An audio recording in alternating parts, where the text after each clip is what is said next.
Shalom, Bapak Ibu Saudara. Kita lanjutkan renungan kita tentang pohon.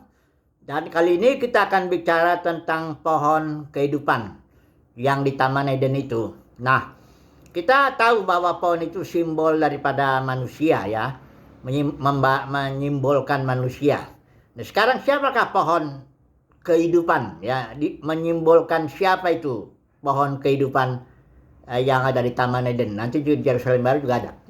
Oke, mari kita baca dulu dari Yohanes pasal yang ke-6 ayat yang ke-54 ya. Barang siapa makan, ini kata perkataan Yesus ya. Barang siapa makan dagingku dan minum darahku, ia mempunyai hidup yang kekal. Istilah Yunani Zoe ini ya, hidup yang dijalani oleh Elohim saat ini. Ia mempunyai hidup yang kekal dan aku akan membangkitkan dia pada akhir zaman. Jadi saudara lihat di sini makan Yesus gitu loh. Makan daging Yesus dan minum darah Yesus. Nah, ini juga jangan dipahami secara harfiah ya. Karena Yesus itu mengatakan ya, I am the life, aku adalah Zoe. Nah, barang siapa yang makan aku, minum darahku ya. Dia mempunyai hayat Zoe itu di dalam batinnya, masuklah hayat Zoe itu. Nah, hayat Zoe inilah yang disimbolkan oleh pohon kehidupan. Ya. Karena setelah Adam Hawa makan pohon pengetahuan, dia menjadi manusia pohon pengetahuan, itu ditutup taman itu. Karena manusia tidak bisa makan itu. Tunggu berapa kalau itu 4.000 tahun mungkin barangkali ya hitungannya ya. Itu barulah Yesus datang ke dunia ini, dan dia datang dari 10 aku datang supaya mereka mempunyai joy, mempunyai hayat yang disimbolkan oleh pohon kehidupan itu. Gimana caranya memperoleh itu? Makan ya. Ini yang harus kita tekankan, makan itu ya. Kalau orang nggak makan ya, secara jasmani lah saya bicara dulu. Kalau orang nggak makan kan mati dia ya. Mau belajar bagaimanapun, mau bekerja bagaimanapun, kalau dia nggak makan, mati dia ya. Ini saya mau garis bawahi dulu soal makan Yesus ini ya. Ingat ya, jangan pahami dulu secara itu ya. Karena banyak orang pikir kalau dia baca Alkitab pun dia sudah makan. Tunggu dulu ya, sebentar dulu, kita mau belajar dulu, merenungkan dulu ini. Gimana ya caranya makan daging Yesus dan minum darah Yesus itu? Itu juga bukan perjamuan kudus.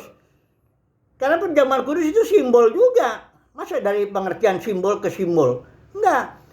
Kalau makan darah Yesus dan makan daging Yesus dan minum darah Yesus itu simbol, maknanya apa? Realitanya. Jangan perjamuan kudus, itu masih simbol juga ya. Nah, mari kita melihat dulu ya beberapa bagian dulu ya. Ada di coba dulu barangkali di Yohanes 4 ayat 34 ya. Coba dulu baca ya, Yohanes 4 ayat 34 ya. Nah, mari kita baca dulu ini. Kata Yesus kepada mereka, makananku ialah melakukan kehendak Dia yang mengutus aku dan menyelesaikan pekerjaannya. Dia Yesus yang bicara tentang Bapa ya, dari surga ya. Makanan Yesus itu melakukan kehendak Bapa. Itulah dia makanannya Yesus itu. Dan menyelesaikan pekerjaannya juga ya, sampai tuntas ya. Pekerjaan Bapa di surga yang mengutusnya Yesus itu. Jadi selama di dunia ini Yesus itu terus makan dia. Apa makanannya? Melakukan kehendak Bapa. Nah, jadi kalau orang Kristen nggak melakukan kehendak Bapa, biar dia udah lahir baru, dia nggak makan itu.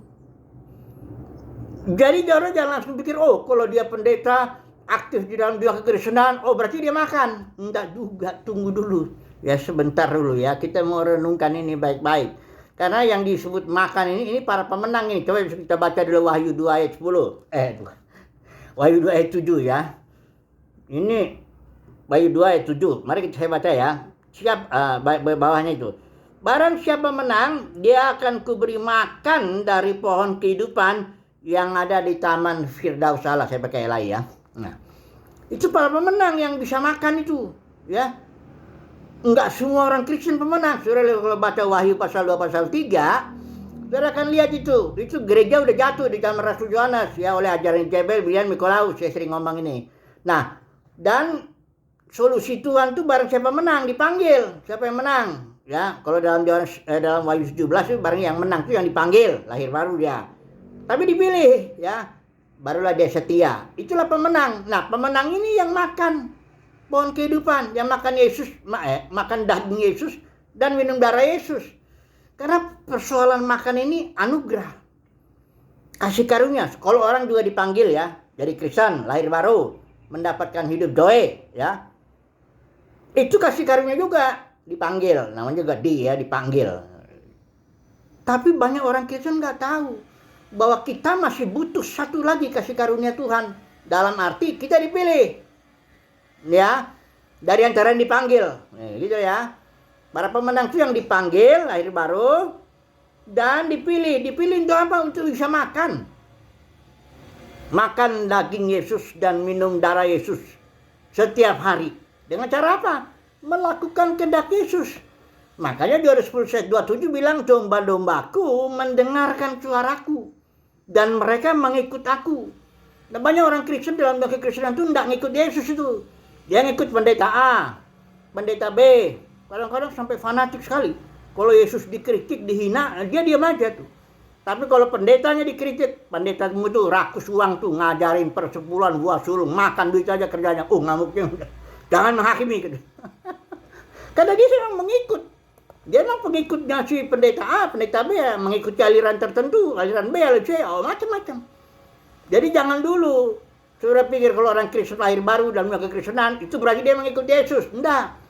Apa syaratnya mengikuti Yesus? Mendengar suara Yesus dan mengikutinya.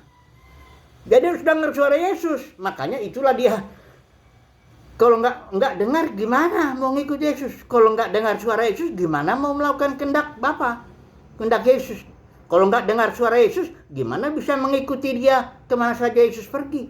Wahyu pasal 14 ayat 4 itu para pemenang itu orang yang mengikuti anak domba kemana saja anak domba pergi. Kalau hari Minggu anak domba suruh kamu di rumah, kumpul sama keluarga, makan minum, kamu berdoa, jangan pergi ke sana kemari. Banyak orang pikir, hari Minggu itu kehendak Bapak pergi ke gedung denominasi tertentu, melakukan ritual tertentu. Itu berarti, jadi ada kesaksian begini. Saya coba dulu ngomong ya, barangkali ini bisa menambah pengertian kita. Ada seorang hamba Tuhan, saya pernah ketemu juga orang, Peter Tan namanya, Peter Tan ya. Dia orang di Malaysia, tapi dia sering khotbah itu waktu itu di Singapura. Jadi saya ketemu di Jakarta ini dia. Dia dapat penglihatan tentang manusia. Aktif dia ke dalam dunia kekristenan. Terus dibukakanlah kepada Peter Tan ini, lihat ini, dia itu manusia fisiknya dia bagus ya, khotbah sana sini apa semuanya kaya lah kira-kira begitu. Tapi kamu lihat tuh manusia rohnya tuh kurus kering, sakit penyakit terus setan nuduh dia terus. Peter Tan pikir ini berarti dia kurang makan, rohnya yang kurang makan, kok daging badannya gemuk ya, barangkali perutnya gendut juga ya, rohnya nggak makan ya. Terus setelah itu dia menutup diri, saya nggak mau baca yang lain kecuali baca Alkitab. Barangkali selama setahun kalau saya nggak salah. Ya, dia ingin makan. Ya, nah tunggu dulu. Sekarang kita sebagai penutup nih. Caranya yang kedua tadi yang pertama kalau mau makan daging Yesus dan darah Yesus harus melakukan kehendak Bapa hari lepas hari. Harus mendengar bisikan Roh hari lepas hari, saat demi saat. Dan itu normal saudaraku ya, orang Kristen. Para pemenang yang mendengar suara Yesus hari itu normal. Karena itu tanggung jawab gembala untuk membuat suaranya kedengaran sama kita, ya. Dan gereja mula-mula itu semuanya orang yang mengikuti pimpinan Roh Kudus. Bisa salah nggak? Bisa. Paulus saja bisa salah kok. Waktu dia dibilang jangan dia mau ke Yerusalem itu perjalanan terakhirnya itu, Roh Kudus bisikannya melalui murid-murid jangan. Nah, Paulus karena semangat sekali dia salah, ya. Bisa aja salah. Tapi Paulus itu tawanan roh, dia mendengar Roh Kudus tiap saat dari kota ke kota. Ananias juga begitu, orang yang disebut satu kali di Kisah Para Rasul, dia langsung mendengar. Normal itu, mendengar suara bisikan Roh Kudus itu, dipimpin roh itu normal. Bagi orang yang dipilih, mendapat kasih karunia, untuk bukan hanya dipanggil, tapi dipilih. Ya, Jadi kalau saudara juga termasuk yang dipilih juga, itu normal saudaraku. Tiap hari saudara bisa dengar suara Roh Kudus, bisikan Roh Kudus. Jangan, dan itu nggak usah diajarin. Rasul Yohanes bilang, kau nggak boleh diajar. Kan dalam dirimu itu ada pengurapan. Itu pengurapan itu yang mengajari engkau segala sesuatu. Ya, bukan berarti nggak boleh jangan belajar orang lain, dah. Tapi normal kalau orang bisa tanpa diajar ya, bisa mendengar bisikan roh, itu normal. Ya oke lah, sekarang satu lagi lah, ini kayaknya kita harus sambung ke besok lagi ya, soal makan, soal mendengar ini soal ya. Saya mau tutup begini aja dulu lah ya. Baca Alkitab belum tentu makan, baca Alkitab belum tentu itu berarti makan Yesus, makan daging Yesus dan minum darah. Karena Yesus bilang gini, dalam Yohanes, barangkali Yesus sambungan sedikit. Yohanes ini ya, bahwa perkataanku, kata Yesus itu, adalah roh dan zoe dan hayat. Jadi Alkitab ini ya, ini buku tulisan yang diilhamkan oleh Tuhan. Saya sangat percaya inerransi dan infallibility Alkitab ini. Tidak bersalah dalam tulisan aslinya. Perjanjian Lama Ibrani, Perjanjian Baru Yunani. Tapi dia ini hitam di atas putih. Kalau dia dibaca, orang nggak ketemu roh dan hayat, dia nggak makan, malah makan pengetahuan. Ya. Ini Alkitabnya kan pengetahuan juga, ini dokumen sejarah ini. Dia harus, kalau dia diteliti dengan metode penelitian sejarah, orang dapat pengetahuan. Tapi pengetahuan yang begitu bikin orang sombong dan mematikan. Paulus bilang itu, hitam di atas putih mematikan. Oke lah, kayaknya saya sambung aja lah besok lagi ya mengenai soal Alkitab ini, cara makan daging Yesus dan darah Yesus dengan baca Alkitab ini. Ya, saudara jangan langsung pikir Alkitab firman Tuhan. Selama ini kan saya ngomong itu ya. Kalau saya ngajar sekolah teologi, saya selalu ngomong dulu Alkitab itu apa? Itu dulu lah. Kalau saudara sudah salah ngerti Alkitab itu langsung firman Tuhan, kok firman Tuhan itu bisa dilempar ke got atau dibuang atau dirobek-robek, itu bukan firman Tuhan. Firman Tuhan itu hidup, Yesus itu. Apa firman yang hidup itu? Ya, nggak bisa dirobek-robek, nggak bisa dibuat. Ini Alkitab ini buku tulisan hitam di atas putih, tapi diilhamkan Tuhan sehingga tidak bersalah. Nah, gimana caranya baca Alkitab ini supaya kita makan Yesus? Gitu, itu yang persoalan. Oke lah, jadi esok lagi ya kita renungan sambung soal bagaimana makan daging dan darah Yesus ini ya, dengan cara baca Alkitab ini. Haleluya, amin.